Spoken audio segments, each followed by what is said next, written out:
right, we are live, Kathy. One moment while I push the button to go live over on Instagram. Okay. Ba-doop, ba-doop, ba-doop. Go live. I see us. Yay, now we're live.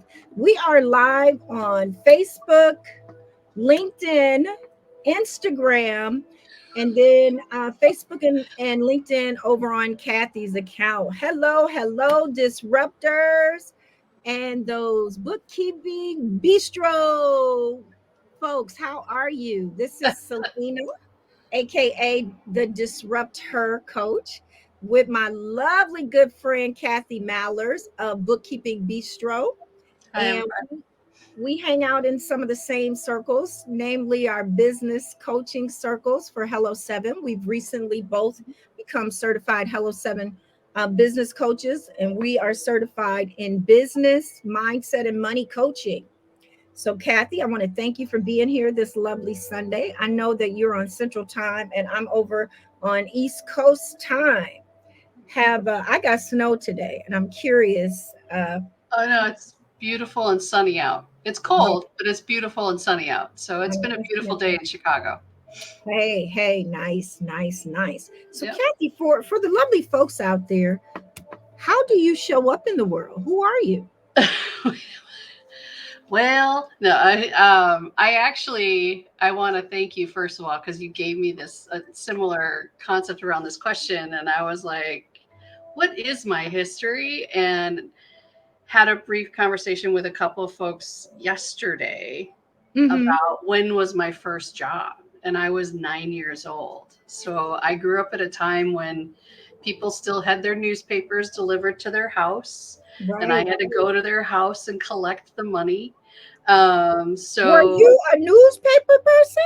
I was a delivery girl. I was a newspaper delivery girl. Yep, I had the crossbody bag and everything, and I had like a 8 block, right, 8 to 10 block radius that I did newspapers. So I would go to the cul-de-sacs, and then there were some actual streets and stuff. Yeah, yeah, Wow, I so you got up pretty early. My brothers used to be newspaper boys. yeah, and it was daily and weekend deliveries. So it was great at the holidays though, because everybody felt bad for you. So you always got like really good tips. But Right.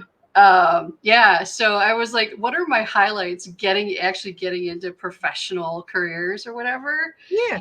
And so I worked at McDonald's for one day. It's the only time I've ever worked in fast food. That was enough. One day was enough. What else did I write down here? I worked in a dental office and sat chairside when they had assistants sitting chairside. I obviously Yeah. was not trained in that because I did that during high school.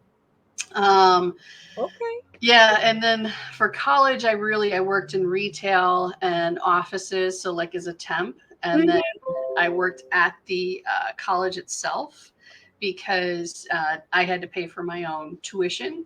Mm. And then after college, I was always in an office environment, and I worked primarily around advertising, marketing, sales, and the industries I was in. The big ones were I was in computers for a Okay. while. I worked in the shared office suites, which is kind of like the co-working spaces of today. Mm-hmm. And then my last corporate job was working in the wine industry. And after I left there, yeah, I know. I was like I've just been all over the map, right? And I did always always in like an office, always at sort of management, like middle management. So you kind of get all the stuff. And then the last company I worked for got bought out, offered a pay cut, offered a double commute time. And I just said, you know what? I've always wanted to go out on my own. So now this is my indicator. Good The time. universe is speaking to me. And I started out as a generalist because I didn't know what I was going to do. So I was actually a virtual assistant. And then one of my clients asked me to do their bookkeeping. And so, as somebody who does not have an accounting degree, I actually have an English degree. I had to learn it kind of from the ground up. And so I taught myself how to do QuickBooks very early on and found that that was a place where I excelled. And I Mm, did take accounting courses when I was younger and didn't realize that I would use them. And that's how it all started. And now I only do bookkeeping and am considered probably a pretty good forerunner in my little neck of the woods here. that's fantastic. So, what year then did you start with the bookkeeping when you found out that you had a passion for that? I um, well, I started my business 18 years ago, and I would say 17 years ago is when I started doing bookkeeping. Wow. And it's one of those things that it really is either you like it or you don't.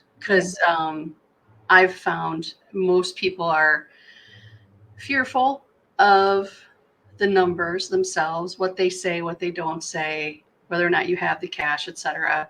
Some people also suffer from embarrassment. And again, it's like you have it or you don't. It's not really embarrassing. It's just today's fact. It's not tomorrow's.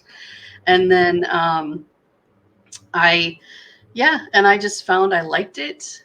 It was more of a puzzle to me and trying to figure out answers than it was actual, like this plus that minus this minus that plus that.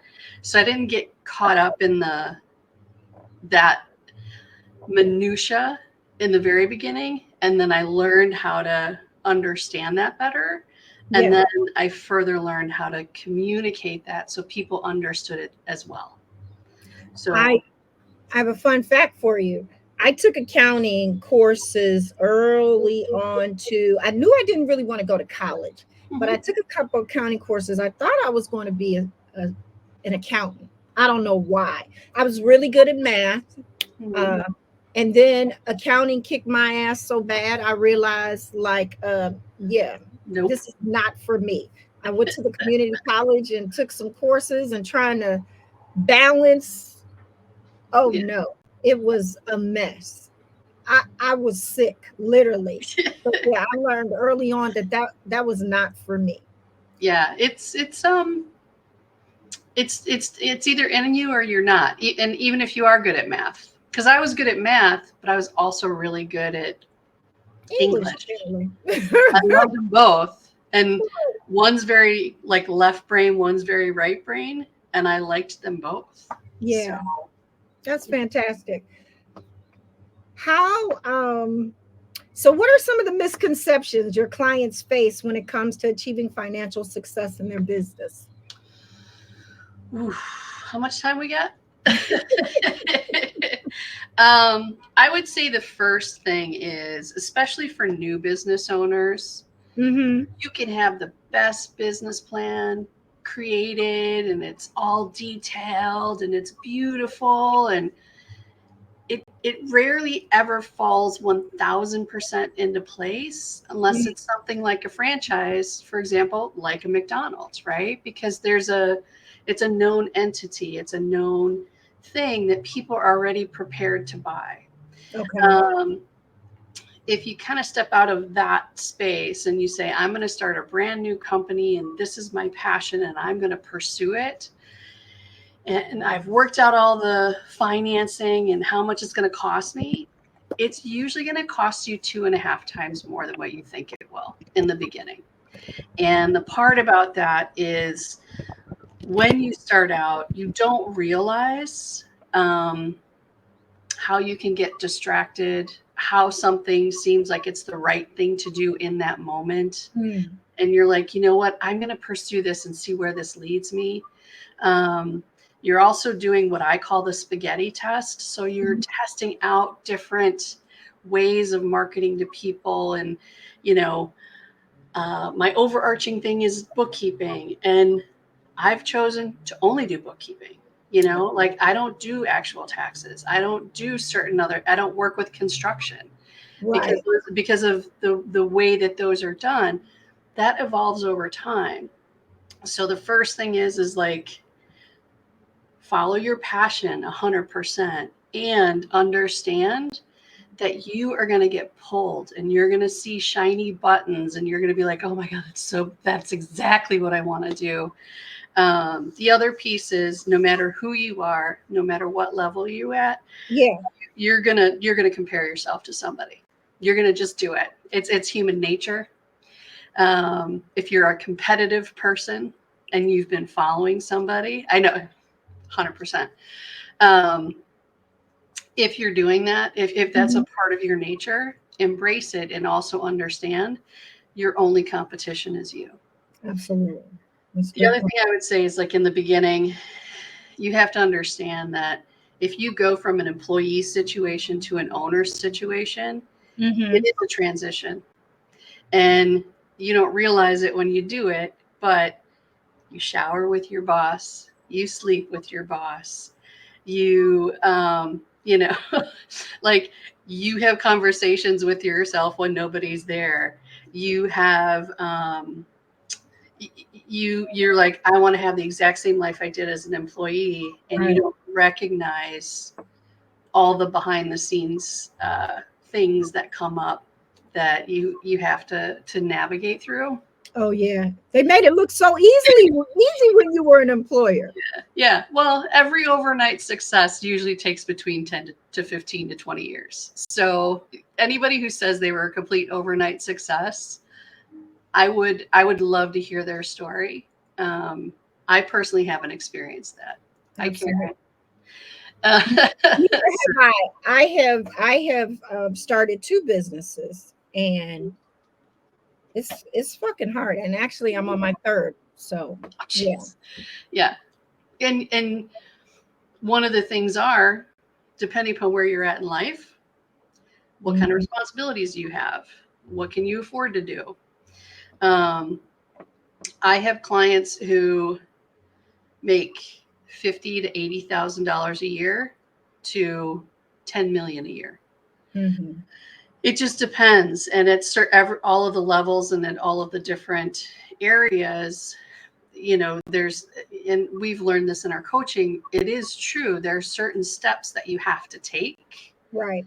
to elevate your business to where you want to be on the financial scale, but there's also infrastructure and um, you know defining who you are and those types of things. Your mission, your vision, your Yeah. all the Well, things. your social impact, that's it. That a lot of people um, in my world, as far as like who I interact with, Right. social impact is a very key element about their business. I don't want to do business with people who don't care. I just Absolutely. don't. And that's okay. They don't have to care. I just don't want to do business with them because I care. Absolutely. So you do end up finding people who have some similarities with you. And you definitely need, like, as we call it, a squad. You need a Hmm. group of people that are going to call you on your bullshit and also are going to support you 1,000%. So either one is vital to your emotional and mental stability. Absolutely. So With that being said, then that makes me curious. So what are one of your customer success stories or something that kind of really I have some really interesting stories. So um, my goal with our clients is to either be in partnership until either one of us dies, or till they need to hire somebody and they're like, look, you can't give me what I need because I need somebody here every day. mm, I had a client probably like 5 or 6 years ago. She came to me and she said, I just feel like my books are off. And that's usually a common theme when people find a new bookkeeper. Either their person has left or something doesn't feel right. And the first thing I would say is trust your instincts because you don't know. But absolutely. there's nothing wrong with saying, can you take a deep dive and tell me what you find? This particular client, we looked at their financials, and I was like, hey, how long has the current bookkeeper been employed by you? And they're like, well, they're not an employee. And I'm like, well, you could have fooled me because this person is being paid 40 grand a year. And they're like, wait, what? And I said, yeah. Like, I don't know if you realize this, but you are signing checks for upwards of 40,000. And that's not to say that they're not delivering, but that's what's happening. And and that client was like, well, I trust them, I believed them. And I'm like, yeah, they're probably very trustworthy.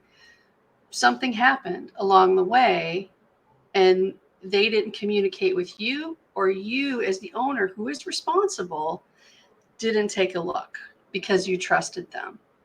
I'm not saying distrust people. Right. I'm saying own your relationship with your finances. And so for that one, we ended up, I mean, we came in at, I think we came in at like 15 grand a year, if that, for that client. But Mhm. we also took on a little bit more, did some education with her, and then she outgrew us. And I was like, awesome, you know, peace out. I'm not married to clinging. I'm married to success. And Absolutely. yeah, so my other guy, I just started working with a guy 3 months ago, and his, again, it was something's off. I'm like, okay, well, let's take a look. And I looked at their accounting, and I'm like, well, in accounting you have a balance sheet and you have a profit and loss statement. The balance sheet was completely off. Profit and loss statement, I'm like, I don't even think this is right. So then I start looking at details, and I start looking at more details, and I start looking at more details. And I was like, I think you overpaid on taxes in 2022. What do you Mm. mean? And I'm like, I'm looking at these numbers, and it's a big number. So let's talk about a couple of things. And it turned out that he paid an extra 60,000 in taxes he didn't need to pay. Right. So there's a benefit to reviewing things at least quarterly. Mm. Like take your Mm. money out on a date, have a relationship with it, even if it frightens you and scares you and makes you want to, Right. yeah, I mean, you just got to let that go, and understand that it's totally fine to be afraid or to be nervous or to be embarrassed. That comes up for everybody. Once you're able to step past that threshold, you'll be able to actually make some different kinds of decisions. Let's talk about that a little bit more. We started a conversation over on LinkedIn earlier this past week, Hmm. and we talked about intimacy in relationships and money. And I know that there is a correlation. I'd heard this a while back Yeah. as well. Well, tell me more about that. So there's this concept around money story, right? Hmm. How we purchase, our habits in spending, saving, security, not security. All of that is based upon what we learned as children, right? Hmm. So, what I learned as a kid was my mom stayed home. She managed the finances. Never knew what that meant. I just knew that I always had food, shelter, and clothing. And that's Okay. all I needed as a kid. Um, but I always saw my dad working. And if we ever needed something extra, he would go work and be rewarded with what he needed. Right. So my one of my main core stories is if you work hard, you will get what you need, right? So got to be careful, can become a workaholic. But that's a, hard work can pay off so long as you Hmm. have a specific goal in mind.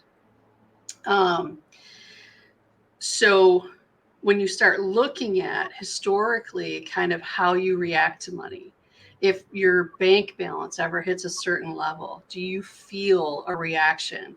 Are you like, oh my God, oh, it's like one of those.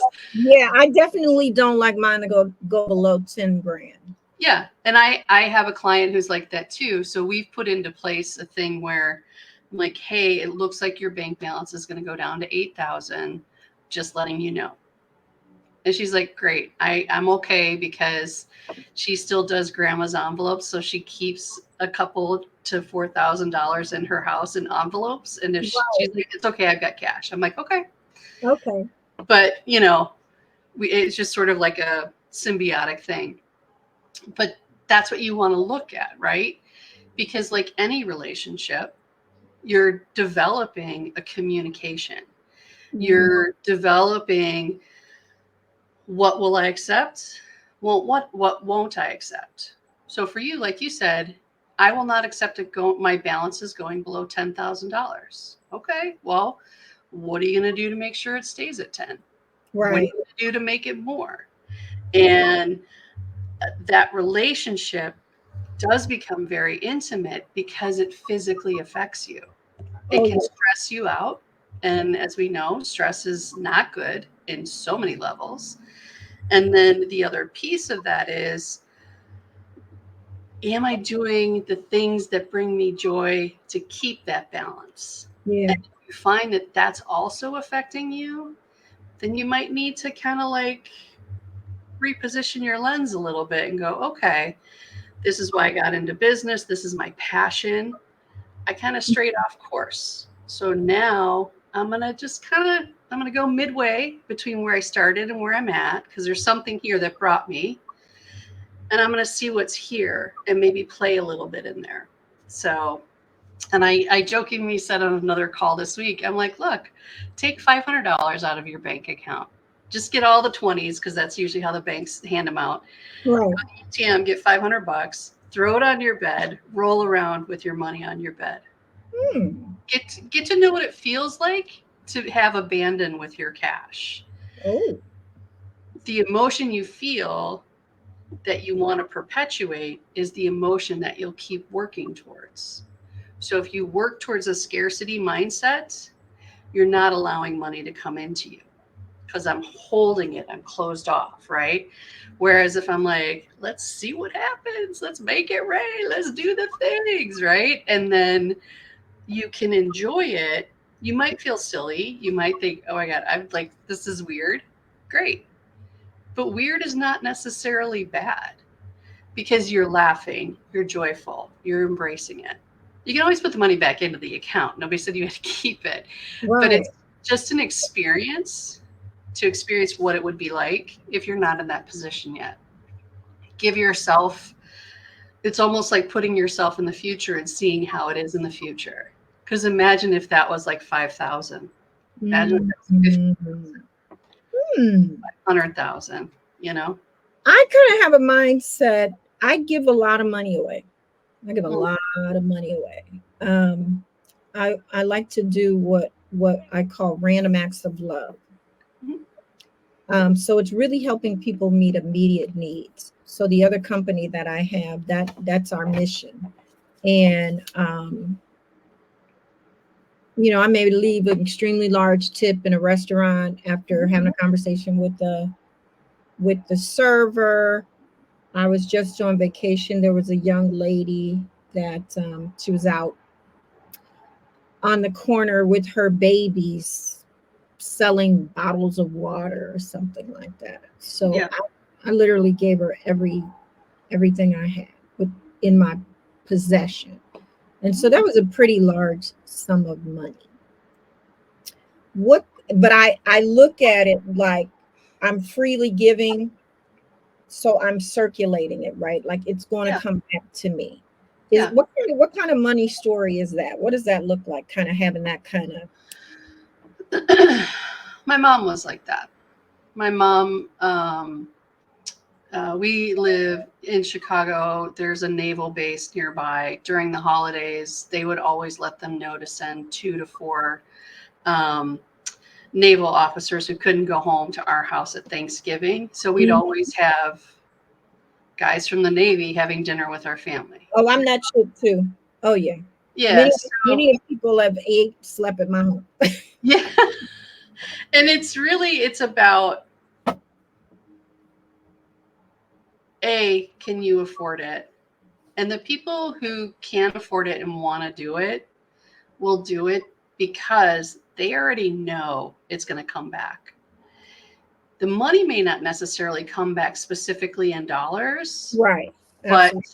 what comes back around to you is different for everybody, right? So sometimes it's the I love giving, like you had said, and that brings me personal joy and it fills my spirit. And I can afford to do this and I'm cool with it. I don't need to make this complicated. I just want to do it, right? Um, the other thing I would say is, you know, uh, that story, Mm-hmm. there was something in your life where you saw consistently generosity. And that could have been financial generosity. That could have been giving of your time. That could have been, like you had said, giving somebody a bed to rest on, giving somebody food to eat when they didn't have any, doing something in service. If you're religious, doing something in service of your church, right? Mm-hmm. It's more about being in service. Correct. And if you're not comfortable being in service with physicality with somebody, but you are comfortable with giving them money because you know that's an immediate need, it's still the same thing. It's still being in service because you can see that they need help and you Right. also know you want to do it. And there's going to be times you're going to be like, here, this is all I have, take this. And there are going to be other times you're like, I don't feel comfortable giving you anything. Mm-hmm. So Mm-hmm. to me, that's listening to your instincts and knowing, to use your terminology, knowing when the spirit moves you. So if the spirit is moving you, let the spirit move you, Yeah. right? As Yeah. long as it's not detrimental to you as the individual, um, and you're okay with it, then I think that that's a good thing. The Okay. money story of that is being in service and generosity and seeing something you don't like to see that you want to fix or correct. Yeah. Well, I definitely believe that most people that I have had the honor and privilege of being able to do that are what I like to call one random act of love away from their life being changed from the for the better.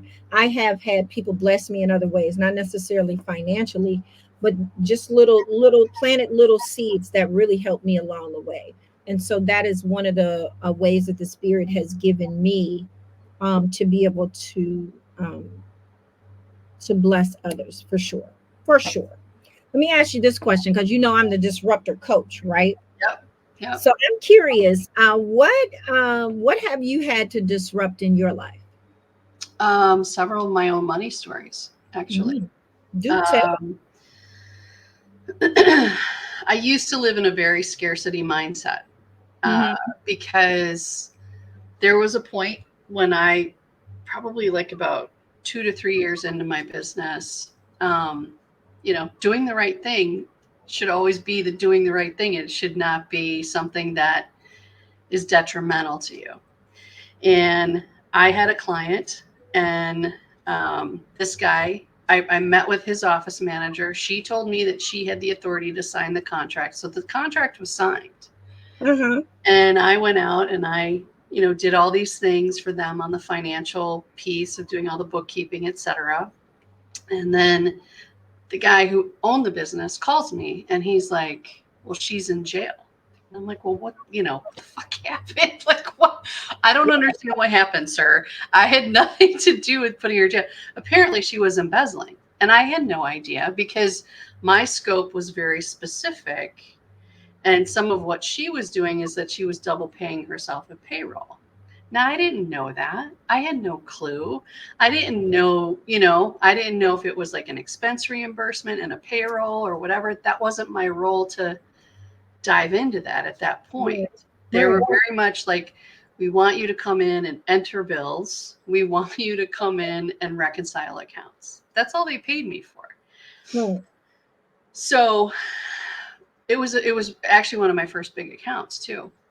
And so I had gotten all this money and they had paid me and I had already spent the money Mm. because I didn't invoice people until after I completed my work. I still don't invoice people until I complete my Oh, work. okay. I'm better about that now, but like certain people, I don't invoice them until the work is done because they they're like, okay, I got your invoice. I want to review this right now. And I think everything's wrong. And, it's a thing. It's just, you know how to adjust. Okay. But the story was, so then he's like, he charged back everything. In the meantime, he had asked me to come back to his office and review everything with him so I could show him what I did, which I did too, because I didn't realize that that was going on. And I thought that was the ethical thing to do. But then I ended up finding him 10 grand more that he didn't even realize she had taken. And I'm like, and here you are charging me back for something. And like, I could have charged you the same amount of money just for that. Right. I ended up losing that money. It ended up bankrupting me. Thankfully, at the time, I had a really good relationship with my banker. And I was like freaking out, didn't know what to do. I'm like, I don't know what to do. What do we do? And she's like, okay, breathe. And I'm Yes. gonna, yeah, I say that to people now all the time. I'm like, Yeah. Start with that. Yeah. You got to keep breathing. yeah, it's like I gotta pay rent, I gotta buy food, and all the things, right?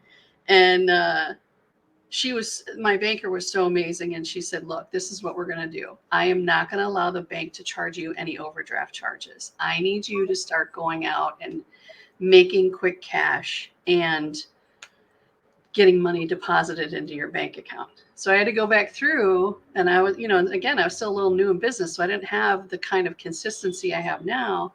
And I had another big client, and I was like, look, unfortunately, I have to bill you early. This is,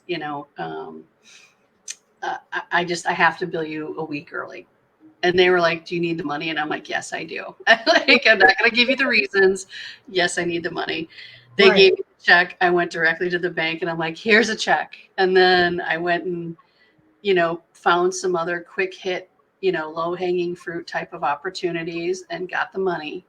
So that whole situation taught me many things and taught me something about scarcity, in that working, you don't even have time to be afraid. You only have time to accomplish the goal. So there are going to be times where you're going to be scared shitless. There's going to be times where you're going to be like, but I didn't even do anything. Right. Right. Uh, Mhm. and you have to keep focus on who you are and know, like I know now, if anything like that ever happened again, I could figure out a way to get myself out of it. Mhm. And going from this, like, oh my God, I got to hang on to every penny, to nope, I don't. I can make it work. I can be transparent enough and honest enough and say, I need you to pay me a day, a week early. And if you have the right relationships, that's never going to really factor into the conversation. Yeah. I have a question because I'm curious. Um, it didn't make you change your practice around Yeah. invoicing, though. Why or why not? Well, it did make me change everything around. It made me say, um, and you got to understand too, I'd never gone to business school. I just trust people. Um, Initially, it made me distrust people in the beginning unless I knew them. Right. And even then, I was like, you know what? If I start distrusting people, then they're going to start distrusting me. So Mhm. here's what we're going to do: we're going to give a price. We're going to say what day of the week they're going to pay it on. Mhm. So for a lot of my clients, I usually do like the first, the 15th, or the a sweet spot for people sometimes is like the 22nd of the month for whatever Mhm. reason. I'm like, all right, Mhm. we'll keep that date up. And for other people, it's the 8th. So I was like, okay, well, this will help me manage cash flow. I'll have cash coming in kind of every week. Um, so I gave people dates that they could choose. I made it a requirement that they had to sign a document for me to charge their card or Right. create an ACH payment on the date that we agreed to. So they had to do contracts. And then the other thing that I really did was, I'm not I'm not going to wait for you to pay me. My payments are due on receipt. So Right. after 15 days, if you have not paid me, I will be sending you a statement every day until you do, which for a lot of people is very annoying. Right. And then for other folks, um, I also changed the type of people I work with. Mm, I changed, like, I only talk to the decision maker, absolutely. only talk to the owner. Like, and then you can tell me who's responsible for managing our relationship. But and I only talk to the decision maker first before Mhm. anything else. That makes a lot of sense and a big difference. I'm like that about everything though. I don't like to waste my time if you're not somebody that can make a decision. It's Yeah, in that particular instance, she led me to believe she was the person who could make a decision. right. And that was a lie. And she probably, like looking back on it right now, I would say she probably was setting me up to be the fall guy. You know, It sounds like it, man. that's Man, my conspiracy theory. I'm going to stick with that. absolutely. I'm with you, Kathy. I think you might be right. So, what are some signs that a business may be struggling financially, and how can entrepreneurs address these challenges proactively? Um, the initial signs are, I would say, this may seem obvious to some people, but not to everybody. If you're spending twice as much more than you're bringing in, if you're spending more money than you're bringing in, you don't have a business, you have a hobby. Mm. Woo, that's a word. Yeah. The other hobbyist is you bring in all this money and you put it into your personal account and you don't pay any of your vendors. I don't work Oh, with hobbyists. I've learned that lesson too.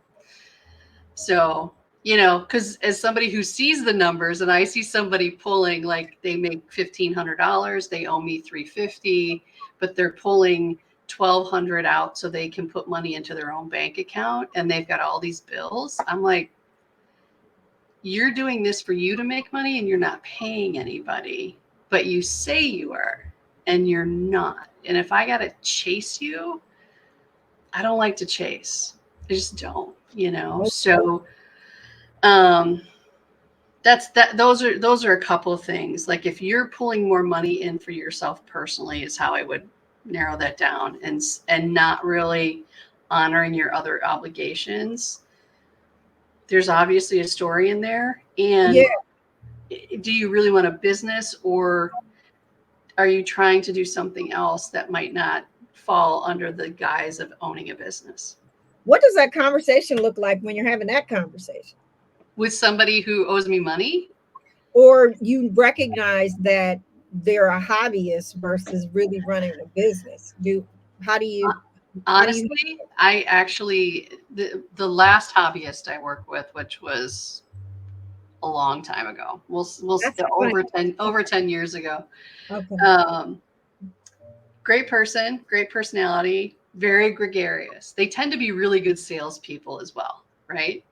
And I, you got to be careful. You don't want to get caught up in the emotional hype of the other people. Mm-hmm. And so I was like, look, I know you just got paid because I just entered all that in. When are you going to pay me? She's like, well, I've got to do this and I got to do that and blah, blah, blah. And I'm like, I know, but I've now been waiting for 45 days. So here's Mm-hmm. what we're going to do. You're going to pay me. I need you to pay me in the next, I always give people 7 days. I don't know what's happening 100% in their life. They may have something that they need to worry about. Like, I need you to pay me partial or all in 7 days. Mm. As long as I get paid, that's showing me that you have the intent to pay me. Right. If I don't receive a payment in 10 days, I will be sending you to collections, and we will no longer be working together. You I will, said anything that I have, we're just not a good fit. And I mm-hmm. just tell people, I'm like, we're not a good fit. You expect me to do for you, and you're not reciprocating. So it's just not a good. relationship at all. Yeah. Oh, Yeah. So wow. I've learned to have my vocal explosions off the phone. Pick up the phone and be like, I need to know when you're going to pay me. And, if they say, well, I can't do it today. And I'm like, well, when can you? And I had somebody who they weren't paying me. And I'm like, look, this is out of control. And you normally pay me right away. What's up? I didn't want to call you because I was embarrassed and blah, blah, blah. I'm like, okay, I understand that. And what ended up happening was their mother went into the hospital and was going into hospice. And I'm like, okay, I want you to pay me $10 right now. They're like, what? I'm like, can you afford $10? Yes, I can. I'm like, send me $10 right now. Okay. I'm like, okay. Part of your bill now is taken care of. Let's just keep working on this as the process. Because a Hmm. lot of people also want to pay you in full. And I'm like, I just want to get paid. If it's going to take you 6 months to pay $300, then just pay me $50 a month. Mm-hmm. Like work with me and I'll work with you. Yeah, I'm like that. I'll pay something versus nothing. When I used to, financially struggle, I would just put a little bit with everybody. Hey, Yeah. here's I Well, intend to pay you. I'm not running from you, but not gonna be all of it. this I was the thing that we learned as kids because my parents had significant medical bills from one of my siblings who was sick at a young age and very significant. And my mother would pay $10 a month and they would call the house and then she's like, look, you can't get blood from a turnip. And I was like, best line ever and true, right? Like you really can't cause something to happen that's not available. Right, So what can I cause to have happen right. and be a win-win for everybody? That's good. That's good. Yeah, I've always kind of done that innately. I don't know. That's good. What so when you think about that, we work with small businesses. What kind of financial plan or roadmap do you have with your clients? And what factors do you consider when customizing it to their specific needs? Um, it depends upon the business and how much they're making right now, for Mm, sure. Um, the the roadmap is different for different businesses. For example, let's say somebody has a subscription based or a membership type business, mm, they get all their money guaranteed every month unless people opt out, right? right. So then it's like, okay, what do you need to support that membership? What is that going to cost? As opposed to somebody who may be a service based business where the money, if it's not set up to be consistent, they're only making a little bit here, there, and everywhere. Mm-hmm. So, what I like about that is, okay, um, then you have to have a plan with how much you want to make every month and how are you going to do that. So, usually we look at like ABC clients, if you're a service based business. My business as a service base, it's a retainer every month because I'm doing the same thing every month, right? Right. Some service based businesses like coaching, it's not a full on every month I'm always going to have the same amount of money because I may have like a coaching container for 6 months and 10 to 12 people in that coaching container and they're all paying different amounts each month or whatever. Okay. So it's knowing how much you need to live and survive. Then it's knowing all the other expenses outside of like rent and basics, but what kind of insurances, what kind of technology, what are all the things you have to do? Are you paying other service providers to help you Mm-hmm. run this business? So you come up with a number. So let's just say it's $10,000 a month, right? Mm-hmm. Then you say, well, if I have people in the A category, they pay me about 250 bucks a month. So that's what I would call the low hanging fruit. The B category is about 750 a month. And then the C category is 1500 a month. So each category has an easier sell, right? So I see. a $1,500 a month client is going to require more of your time, more of your effort. A $250 a month client is still going to want your time and effort, but they're not going to need it as often as somebody who pays. So you may not always hit the 1,500 guys, but the 250 guys, like, it's low hanging fruit. So how many of each as a mix is going to help me hit that 10,000? Gotcha. And so Gotcha.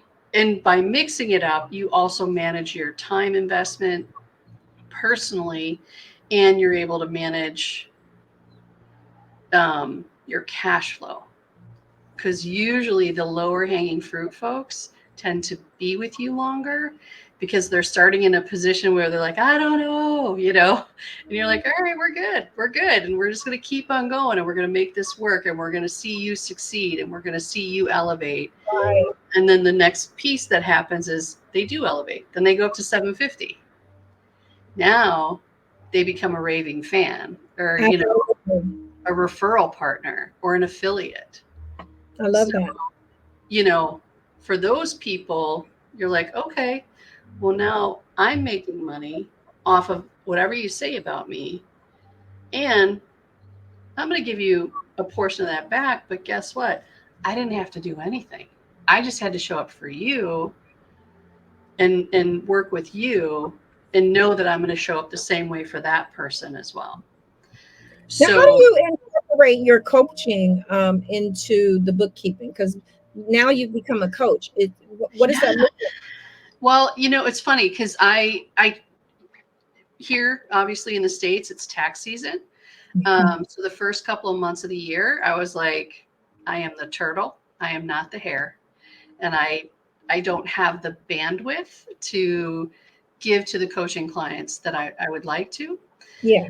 Um, and so I talked to my clients first, and I'm like, hey, they all knew what I was doing. And several of them were my practice clients when I was going through the certification process. And they were all like, this is great. I would totally love to hire you. And I'm like, Mhm. okay, well, what do you think you would pay? And some of them gave me a number, and I was like, I'm not the coach for you, because it was too low. Because Mm. I not only bring corporate experience, I bring business owner experience, and I've got 35 years of work experience. So it's a little different than some of my like 5-year-old business owners, you know what I mean? So um, understanding my value and worth. But I do have one client who uh, we were going through her finances, getting prepped for the accountant. And she's like, this is where I'm at. And I'm just like, I know I'm stuck. And I'm like, oh, yeah, this is what's going on with you. And she just said, yes. And I said, yeah, that's what I learned in my coaching, is how to get you out of this, how to get you unstuck, get you some of that clarity that you need. And she's like, I want to hire you. Yay! Let's do it. That's an easy yes. So I think in certain aspects, I've always been coaching my clients within understanding the finances, learning about the numbers, knowing like you don't need to spiral right now. And I also think that right now you're having some challenges because you might be focusing on the wrong thing, or Hmm.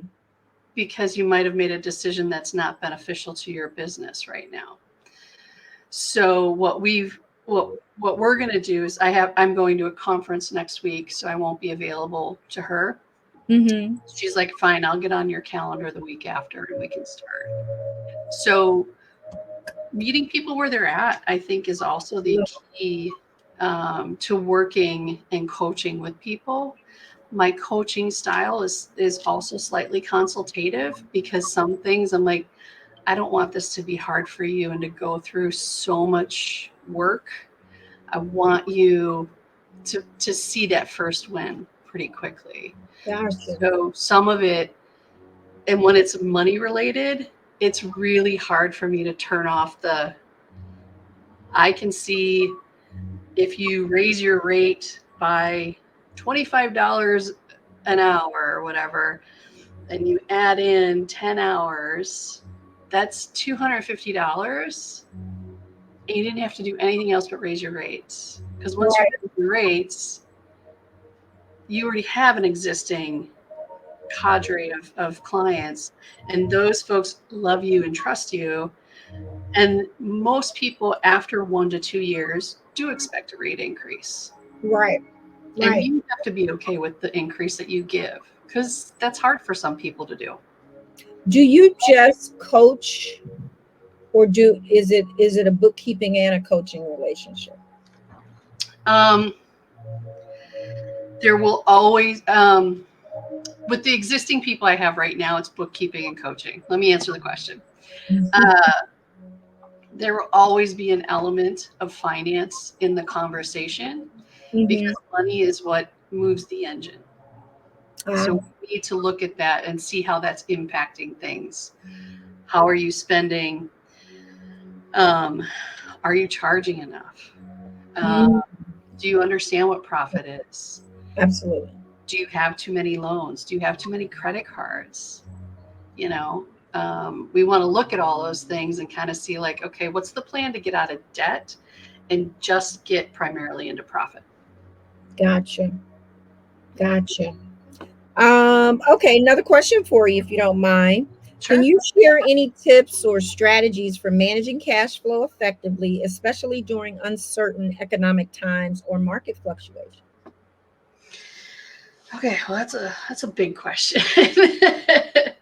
um, Yeah, people want to know, Kathy. People want to know. I'm going to give the people what they want to hear.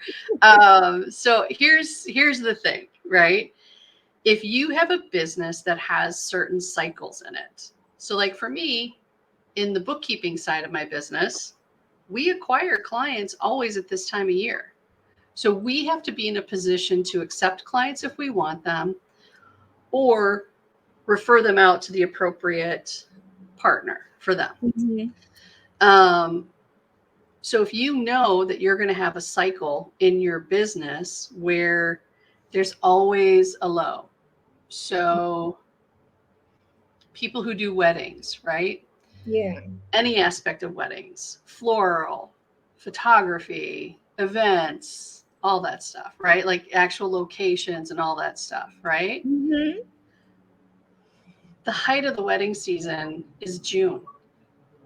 So you probably know, like in February and March, especially if you're in a northern snowy area of the world, it's going to be hard to do something like that, right? Like you got to have either a sales tactic, or you got to have squirreled away and nested some money to cover that time period.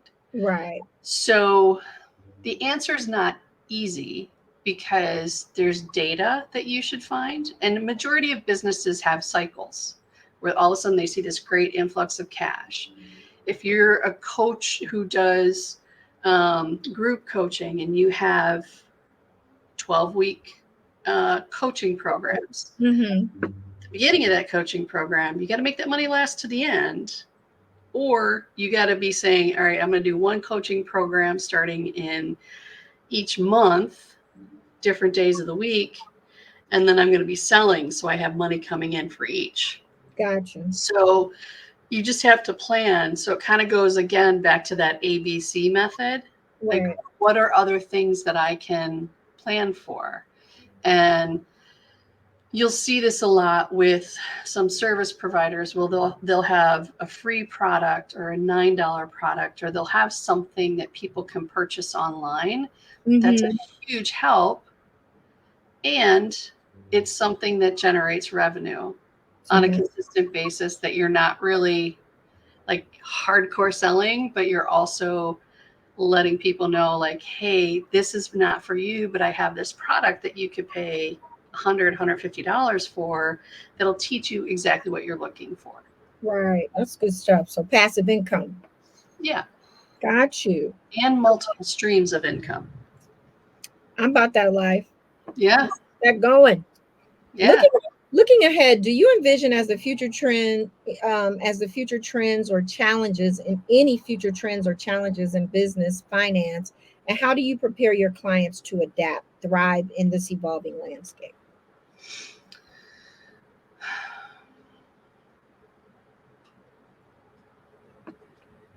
It depends upon who you talk to and what research you do.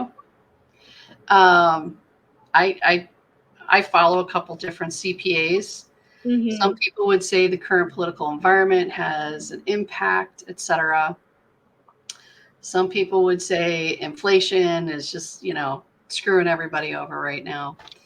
Um, and some people would say if you follow stock trends, like that's something to just watch and see what happens. And I use that as an example because in one of the news channels I follow, Warren Buffett, Jeff Bezos, like several of the other Bill Gates, a couple other billionaires sold Mm-hmm. their stock, and it's like, wait, they're these guys are all about increasing their revenue. So if they're selling their stock, my question is what's happening there? So some industries can be indicators in your local area. Real estate can be an indicator. If sales are slowing down, like if you're a seller and it's taking a longer runway, Mm-hmm. be an indicator. Right now, people don't want to sell because they got those mortgages for 2.5%, 3% Right. rate. Why would I sell my home and double my interest rate when I could pay this home off sooner or for less money than move, right? Right. On the flip of that, what if I have a new job and I can't remote in? So I've got to move to the location I'm going Right. to. I've saw some of So, that. so there could be some circumstantial issues around that. But the other thing I would say is each industry does have indicators. And so pay attention to what's happening in your industry. And if there are specific industry leaders, watch Right. what they're doing with their money. Don't watch what they're doing, like marketing and all other crap. Watch either A, how they're spending their money or how they're saving their money. And if you see those folks say, I'm gonna cut back on my spending, it's like, okay, maybe I should do something similar. Absolutely. Okay. Yeah. Couple personal questions for you. Thanks for those tips. I had to write those down. I'm like, need to look at that. I'm not Okay. necessarily one for following leaders per se because their bank I should accounts be are not very clear though. I mean, it's very obvious, but it's different in a white community than it is in a BIPOC community. And there should be, if your money is in similar places as some of those leaders and they are white, look and see what they do. All communities, regardless of where they fall on the spectrum, hmm um, there's always a piece of community that folks look out for each other, right? absolutely. Hmm So, to your point of what you said at the very beginning of this, like I knew in my spirit that I needed to give this person money, right? It's part of your DNA. And Right. so in certain communities, regardless of color, you're going to find that everybody helps each other out. It's sort of like the village raising the child.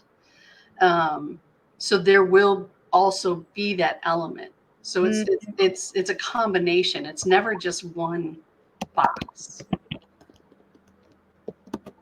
right. Right. Right. Well, let's got just a couple more questions for you to let the people know a little bit more about you, Kathy. Uh-oh. What are some hobbies or interests that you're passionate about? Well, I want you all to know I like everybody talks about the Super Bowl. The Oscars are my Super Bowl, and I am here Oh, instead of the Oscars right now because I forgot the Oscars were tonight. But that's my well, jam. okay. Yeah, What time does it start? I'm big. I'm big on movies. I'm big on that kind of stuff. My passions really are. I love my family. I come from a massively huge one. I'm one of 10 kids, and if I wanted to, there's something to do every day of the week with somebody. Mm, So I love that. Sometimes it can be a challenge. And I love to travel. I want to experience all the things I can experience, and I love to just consume knowledge and information. mm, Like my brain needs to be fed. you're a learner. I love it. Yes, yes, ma'am. Let's see. What else would the people want to know here? What is one piece of advice or motto that you live by, both in your personal life and your coaching practice? Ooh. Okay, I'll tell you the joke one, and then I'll tell you a serious one. Mhm. Nobody cares. Nobody cares. Like that's the joke one, but it's true in a lot of ways. Like what is so strong and like I believe and blah blah blah. It's like if the people aren't buying from you, that means that nobody cares. So um, that's my joke. And it stems from something that happened a long time ago, but it's just funny to me. Uh, Yeah. but I think that in that vein, I would say just find who your people are. Yeah. Find the place where you feel so yourself. Be who you are. If you're weird, be weird. Lean into it. If you're happy and joyful most of the time, lean into it. Just be yourself, be transparent, and love the life that you've got because you only get one. Ah, Shay. I love that. That almost that kind of lends into maybe this is what you might tell your younger self. If you could give one piece of financial advice to your younger self, what would it be and why? Don't cash out that 401k. When I first started my business, I didn't plan financially, and I had a pretty decent 401k, and I used that money to cover everything. And it's close to 20 years ago. That number would have been much more significant than it is now. Mhm. So, um, and if I were to rephrase that and reframe it, I would say, don't let the urgency of today dictate where you want to be in the future. Mm, that's good. Don't let the urgency of today. Wow. I like that. Dictate where you want to be in the future. I'm going to have to repeat that. Yeah. And I've been fortunate in my life. Like I've just always believed that it's all going to work out. I don't know how. I mean, I flew the first time I flew internationally, I was late for my flight, but the flight got delayed. So it was fine. I was like, well, if I miss it, I'll meet you there. That's what I told my friend that I was flying with. And yeah, I was like, it'll be fine. We'll figure it out. So, Hey, I like it. I like it. I like it. I like it. Well, tell the people where they can find you, Kathy. How can the people get in touch with you? um, primarily, I'm on LinkedIn. So, my LinkedIn is, was it linkedin.com/in/C Mallers. And then I do have an Instagram. I'm Mhm. not as active on there, but that one's called Bookeeping Bistro. And then my website obviously is bookkeepingbistro.com. So Okay. I'm on Facebook, but Facebook, I play with memes, so I may not be your cup of tea on there. So, I like it. I like it. Any um before we go, I always ask my guests if they have any questions for me. Since I've um, asked you all the questions.